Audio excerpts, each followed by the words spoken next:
Okay, question number 10. So we have this 5-mark question on polygons, ratio, and proof. So let's read the question. 3 regular polygons, A, B, and C, meet at a point. The interior angles of the polygons are in the ratio A, B, C, which is equal to 3, 4, 5. That's the ratio the angles are shared in. Show that polygon C has twice the number of sides as polygon B.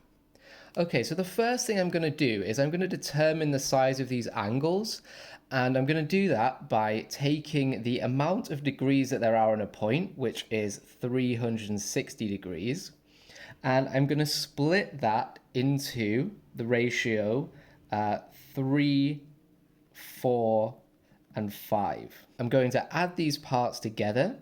So we've got 3 plus 4 plus 5, which is equal to 12 parts.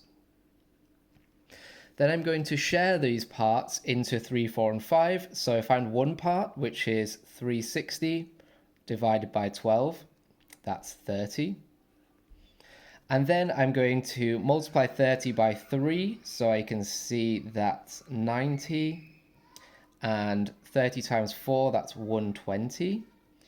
And then 30 times 5, we have 150. Okay, so they are the angles split into the ratio. Now, second part of the question says, show that polygon C has twice the number of sides as polygon B. Now, in order to be able to do this, I have to be able to recall the formula for the size of one angle inside a regular polygon. And that formula is n minus 2 times 180 divided by n is equal to the size of one angle in a regular polygon. Now n here represents the number of sides, so that's what we want to find out for B and C. So let's do that now. Let's start with C.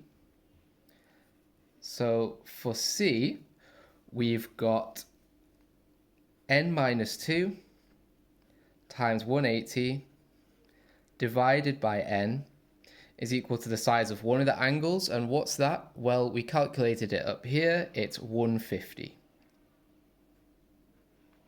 So just recalling that this is angle A, this is angle B, and this is angle C.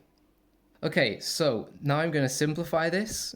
So first thing I'm going to do is move the n up here. I'm going to multiply this side by n, and therefore multiply this side by n.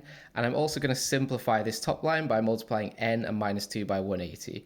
So that's 180n minus 360 is equal to 150n. And then if I simplify this further, I'm going to minus 150n from this side and from this side, which leaves me with 30n. And I'm going to move the 360 over here. So 30n equals 360. And if I divide 360 by 30, then I get 12. And what that means is that C is therefore a 12-sided shape. Okay, now let's apply the formula again for B. So we've got n minus 2 times 180 divided by n is equal to 120, which is the size of angle B. Okay, so now let's simplify this, same way as we did last time. 120n. And I'm going to multiply this, so I get 180n minus 360. And then if I simplify this further, I'm going to move 360 over here, and I'm going to minus 120 from 180. So I get 60n is equal to 360. And therefore, n is equal to 6. Now, all I have to do to finish the question is put a square around this n to show that C is equal to 12-sided shape, and put a square around this 6 to show that B is equal to a 6-sided shape, and therefore I have now proven that polygon C has twice the number of sides as polygon B.